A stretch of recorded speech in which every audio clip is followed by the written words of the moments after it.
I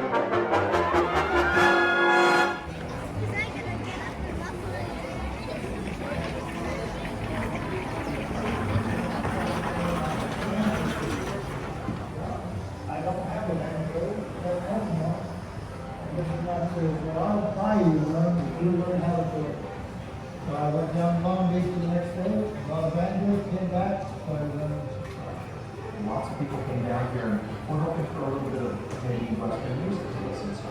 But it became really formalized when Walt Knott was the Wagon Camp. The Wagon Camp was a dedicated space for absolutely free. It was a beautiful outdoor entertaining environment with an around stage. There were the singers, dancers who could watch just about anybody who sort of square dance call. And people came down here and watched. It was just a part of a regular Friday night, Saturday night in Winter Park to have some chicken dinner, do a little shopping, and then watch the camera over the wagon. I played with the Wagon Masters all the way through the 50s and 60s. The Wagon Masters had changed their personnel all along. I remember early with the Riders of the Sunset Trail. Then came along the Wagon Masters. It stayed Wagon Masters until the end.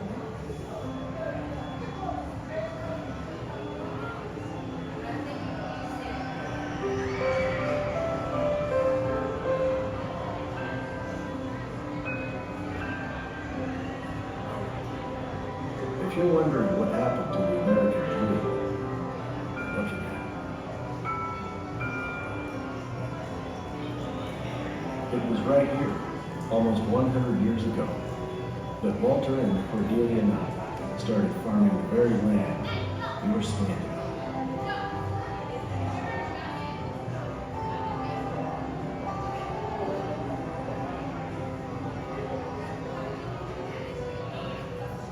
Walter and Cordelia Knott have a very, very sweet story behind them.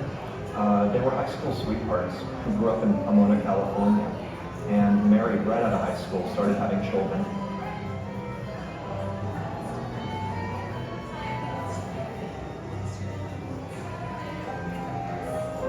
Walter was doing pretty well in Pomona.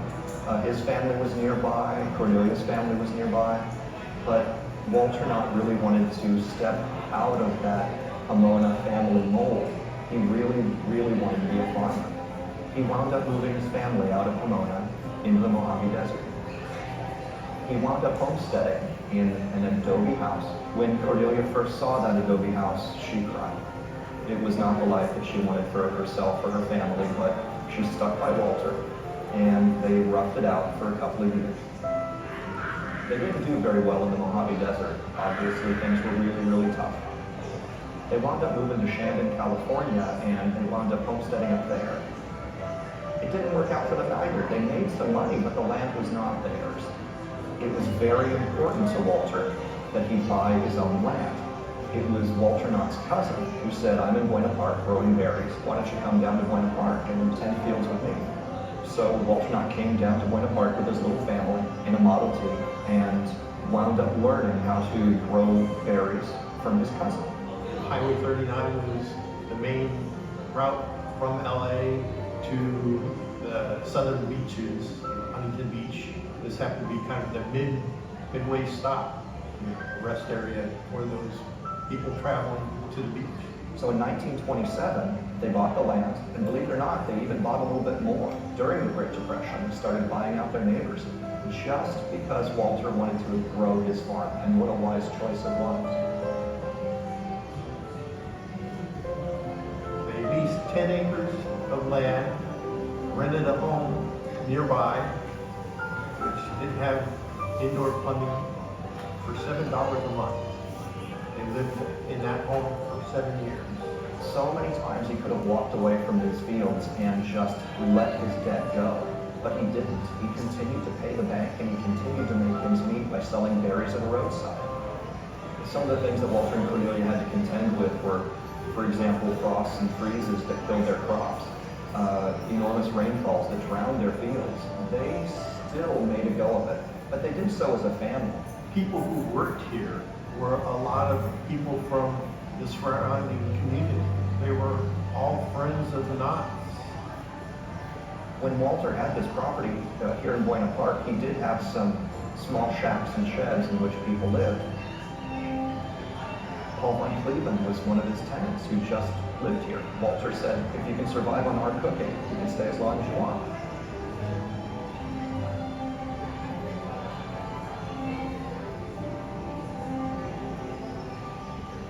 And the Knott kids were small even. There were other kids who helped pick berries, and it was a very community-oriented farm. I think that's what people need to remember, is that Walter Cordelia Knott had 4 children, and they were there every single morning, tending fields with their father and doing everything they could to make ends meet, not just for mom and dad, but for the entire family. It was important when Walter Knott continued to grow this farm that his children were an absolute part of it. He was definitely in the business of berries when, in about 1923, Rudolph Boysen, not too far away from here, wound up developing his own berry. This unnamed berry was part young berry, part raspberry, part blackberry, and put it all together and it was a big, beautiful, juicy berry. But unfortunately, Rudolph Boysen didn't know how to market these things.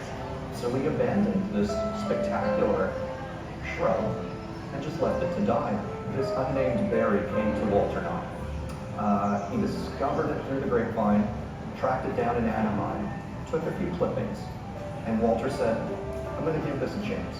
That was about 1932. 2 years later, the berry was named the Boysenberry, and Walter Knott was making a lot of money off of this one berry. It was bigger than anything anyone had seen before. It was sweet and tart and just beautifully juicy. Cordelia Knott was making preserves out of it, tarts and pies. And Walter Knott started, after a while, selling the shrubs to farmers nationwide.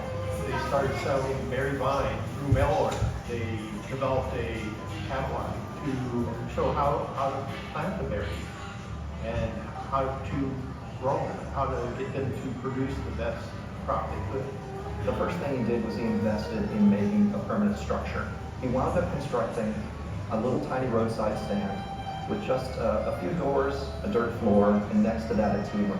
In the berry market, he wound up selling Cordelia's preserves and fresh berries by the pallet. But next door, Cordelia Knott had a tiny tea room where she made sandwiches and you could enjoy a slice of pie. One Sunday, while Walter was out in the fields, she cooked up chicken dinner and served 8 chicken dinners that first day for 65 cents each. It was about 1936 that they decided to enlarge the tea room and add a little bit more space for how popular the dinners on Sundays were. The wait time for Cordelia Knott's Chicken Dinner Restaurant was over 3 hours on Sundays. They would serve thousands of people, sometimes running out of chicken, and people were still waiting for food. All these folks were trampling through his berry fields, and he wanted to keep them contained and entertained. So he wound up creating all of these little amusements.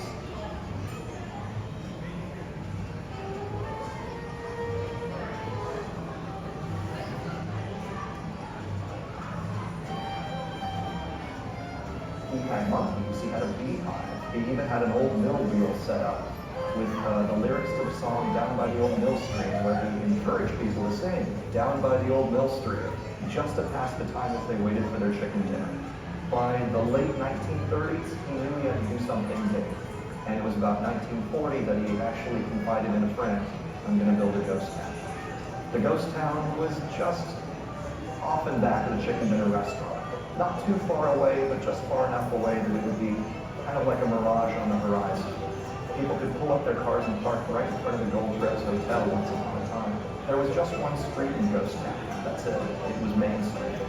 Main Street had lots of old ramshackle buildings, and it fooled a lot of people who thought that it was a real, true ghost town. It looked so authentic and was scattered with original antiques. He and his art director, Paul Swartz, wound up going traveling around the Orange County area, and they wound up buying up old square nails, old wood siding.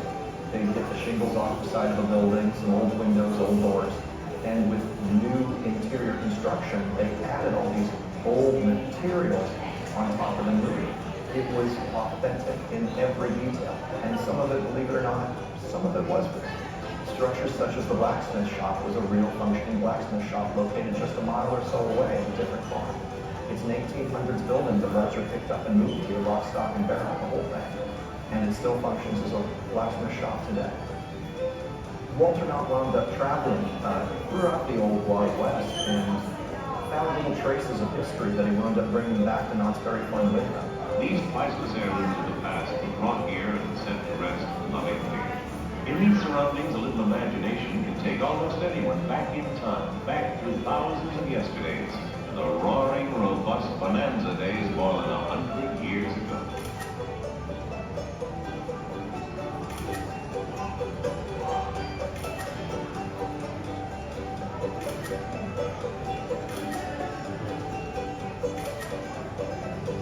These little pieces of the Wild West became icons here at Knott's Berry Farm, one of which is Old Betsy. Old Betsy is the remains of a teeny tiny mine train, and that mine train was just abandoned in the Mojave Desert. So Walter Knott took it home with him, and Old Betsy still sits on Main Street to this day. The catawampus is one of my favorites. The catawampus, well, he's a bit of a beast, and the last of his species, and sad to say, once that catawampus expires, the entire species will be extinct. Or at least that's what Walter Knott wants us to believe. Catawampus is still with us, thankfully, and every now and then he moves. Ghost Town was just one street, it was Main Street.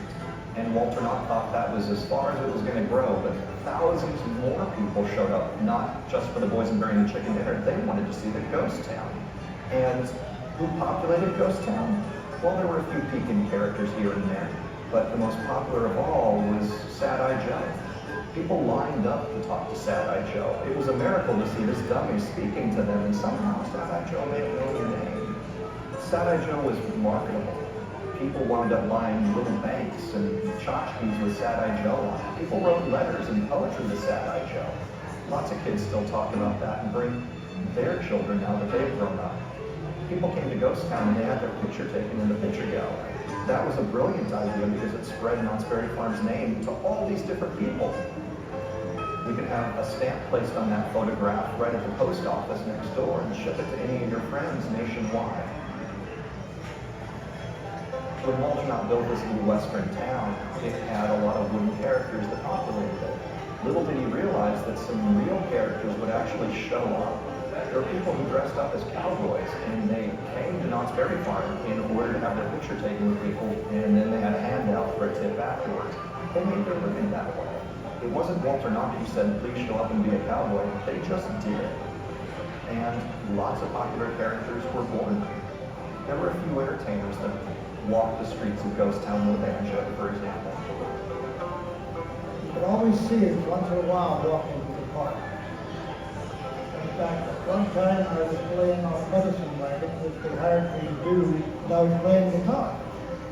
They walked up and said, that sounds a lot like town hall party. We would like to have it more like banjo music. Well, I don't have a banjo, don't own one. Mr. Knott said, well, I'll buy you one if you learn how to play it. So I went down to Long Beach the next day, bought a banjo, came back, started another song. Lots of people came down here and were hoping for a little bit of maybe Western music to listen to. But it became really formalized when Walter Knott built the Wagon Camp. The Wagon Camp was a dedicated space for absolutely free entertainment. It was a beautiful outdoor entertainment environment with an in-the-round stage.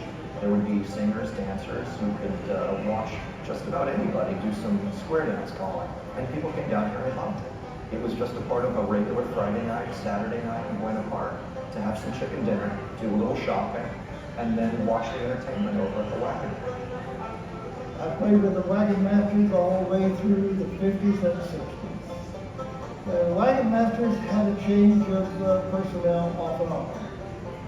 In fact, I remember Dick called the group Riders of the Sunset Trail. Then came along the Wagon Masters. And it stayed Wagon Masters until the end of the music in the Wagon Camp. See, in those days, all the way through the 50s, if you were a performer, you had to work. You just didn't. In other words, the ladies in the Wagon Camp show, they were waitresses. And the guys that gave the show, they were bartenders. Because I remember being a bartender and playing the banjo up there at the same time. So you had to work. We had several people from the Birdcage Theater become very famous stars. Steve Martin was one that worked here for a while. In fact, I and Steve got together at occasional times, and he asked me if I could show him a little banjo, and I went down and listened to him. And we went backstage, and I said, Steve, you play better than I do. Why do you want a lesson? So that's a story about that. As Ghost Town grew, there were more opportunities for people to open up a small shop and sell their goods. There was a glass blower, there was a whittler, there were people who sold rocks and geodes. All of these folks were just concessionaires looking to make a dollar in what was becoming a gigantic destination. As Walter and Cordelia Knott grew older, so did their children. The 4 children wound up getting married, and instead of getting married and leaving the farm, they just brought their spouses into the fold. Russell Knott is the manager of this family enterprise, and with the farm growing every day, his responsibilities are increasing in every direction. The shop is operated by Virginia Knott Snyder. Marion Knott Anderson specializes in smart sportswear and dresses. Tony Knott Oliphant is the expert in the field of children's wear. And husbands and wives all worked the farm in one way or another. Marion's husband, Dwight Anderson, manages the steakhouse. Tony's husband, Ken Oliphant, is one of the 3 sons-in-law who help keep the farm running smoothly. Today, there are 9 grandchildren, and some of them are carrying on this family affair. The youngest is Sherry Reeve Snyder, who is learning the business in Virginia's gift shop. The next youngest is Darrell Anderson. His training ground is the cable car kitchen. Steve Knott is in charge of security and farm housekeeping. Ken Knott manages the chicken dinner restaurant. Virginia Knott, the oldest daughter, was the very first concessionaire here at Knott's Berry Farm. It was a simple enough business. She just set up a card table in the chicken dinner restaurant and sold some tchotchkes. That's the beginning of Virginia's gift shop. The decisions are still made in the fancy parlor of the original Knott's Farm home, just as it was done 50 years ago. Mr. Knott, when you made the decision to open up the gypsy camp, can you describe how the family arrived at this whole decision? Well, Marion Anderson, my youngest daughter, discussed it with me beforehand. We decided it seemed like a good thing to bring to the family meeting. We just brought it to a family meeting, and with her enthusiasm and my backing, why, everybody could see the advantages of it. Marion Knott became my boss for a long, long time. Was it much trouble for you to get your idea put through the family meeting in the parlor? Oh, it really is. We're all working for the same thing, and we each have our own departments that we take care of, and we're sectioned out, and each one of us have our own areas, so it really isn't that difficult. It really was a family business, and it just kept growing and growing and growing, even larger than they ever expected. I heard late the opening of the John Wayne Theater. I'm mighty lucky to have the wonderful folks at Knott's Berry Farm name a theater after me. And everybody that was anybody was there, like Glenn Campbell. And let me tell you what an honor it is to be down here at Knott's Berry Farm. I used to come down here regularly and do all the rides and everything. And now I come down here because the opening of the John Wayne Theater, and then, well, he's always been done all time. The governor of California. And it's particularly fitting that this theater should be opened in this particular spot. Mr. and Mrs. Walter Knott started with a little field, little wayside stand, and now have built up this great, one of the great half-dozen tourist attractions of the state of California. Your mother and dad, at the age of 80, are still very active in the company. Is there any secret that they have for their vitality at this age? Tremendous enthusiasm, I think it really is. In the 1970s, they lived on this piece of property and watched it grow around them.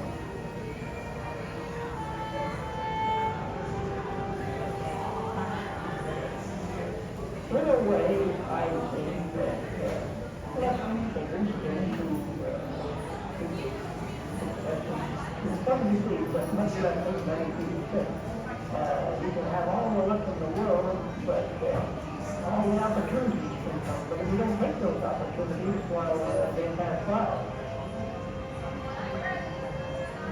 My mother and my grandmother, my family, somewhat qualified on the railroads, and it was just carrying the parade, people went through great hardships, and yet they accomplished a very great deal. And we want to picture that a little bit. That was fine, we started to put it down.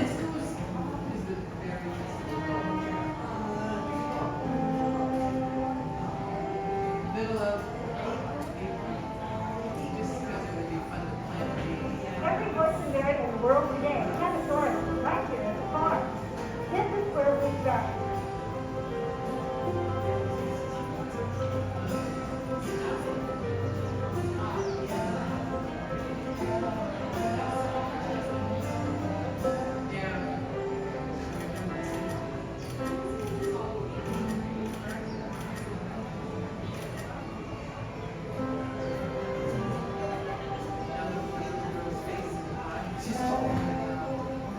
There are a lot of things that I wish were still here, but there's movement.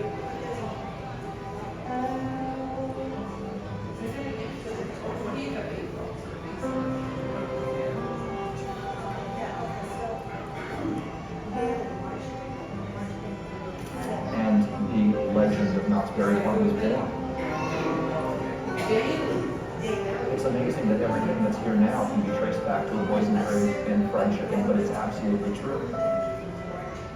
What few people realize is that Walter and Cornelia Knott came to this piece of property in 1920, built a house on it in 1927, and they both stayed. They stayed for the rest of their lives.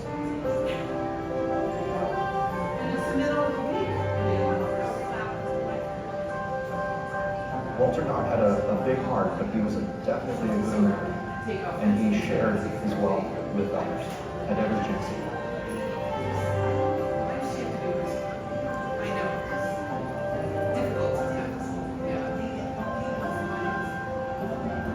It was a family farm that turned into a ghost town, that turned into an entire theme park, and they were there to watch over all of it.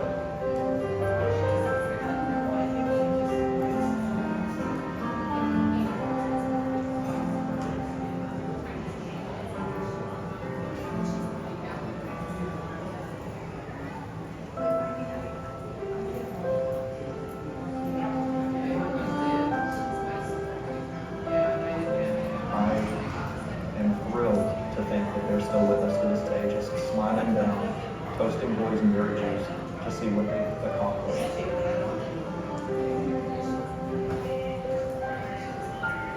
Their names and legacy will live on.